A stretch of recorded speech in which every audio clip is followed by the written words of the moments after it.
வணக்கம். ஃபயர்பாக்ஸில் ஹிஸ்ட்ரி எப்படி க்ளீன் பண்ணுறதுன்னு பார்க்கலாம். குறிப்பாக நம்ம முகாம் நடக்கும்போது அல்லது ஆன்லைனில் டான்ஜெட்கோ போர்ட்டலில், அதாவது டிஎன்பிடிசிஎல் போர்ட்டலில் நேம் ட்ரான்ஸ்ஃபரு, நியூ சர்வீஸு, அடிஷ்னலோட இது மாதிரி அப்ளிகேஷன் போடும்போது நம்ம முகாமில் இருக்கிற நமக்கும் சரி, இல்லை கன்சியூமர் இல்லை ப்ரௌசிங் சென்டர் இசேவை மையத்துலையும் சரி, please try after some time or please use proper URL அப்படின்னு வார்னிங் வந்துச்சுனாலும் சரி, கண்டிப்பாக ஃபயர்பாக்ஸில் ஹிஸ்ட்ரிஸு எவ்ரி திங் க்ளீன் பண்ணணும். இது நிறைய சில பேருக்கு அது எப்போயாச்சும் ஹிஸ்ட்ரி க்ளீன் பண்ணுறதுனால தெரியல. அதுக்காண்டி ஒரு குட்டி வீடியோ. ஃபயர்பாக்ஸ் ஓப்பன் பண்ணதுக்கப்புறம் மேலாப்பில் பார்த்தீங்கன்னா ஃபைலு, எடிட்டு, வியூ, ஹிஸ்ட்ரி அப்படின்னு இருக்கும். இதில் கிளியர் ரீசன்ட் ஹிஸ்ட்ரி அப்படின்னு போகலாம். சில பேர் ப்ரௌசரில் மேலே இந்த மாதிரி மெனு இருக்காது. அது மாதிரி இருந்துச்சுன்னா இந்த அட்ரஸ் பாருக்கு நேராக பார்த்தீங்கன்னா 3 கோடு இருக்கும்.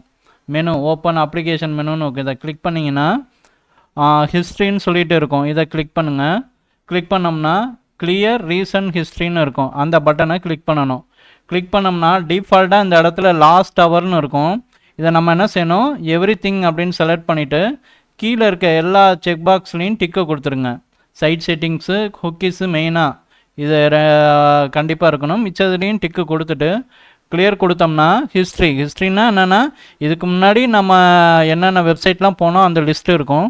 இது இல்லாமல் குக்கீஸ்ன்னு சொல்லுவாங்க. சில website, most of the website அவங்களுடைய சுவடுகளை விட்டுட்டு போவாங்க. அப்போ தான் நம்ம என்ன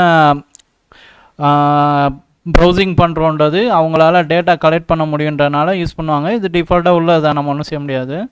இப்போ இதை கிளியர் பண்ணிட்டீங்கன்னா இப்போ ஃபயர்பாக்ஸை க்ளோஸ் பண்ணிவிட்டு ஓப்பன் பண்ணிவிட்டு நம்ம அந்த வெப்சைட்டை அக்சஸ் பண்ணலாம். தேங்க்யூ.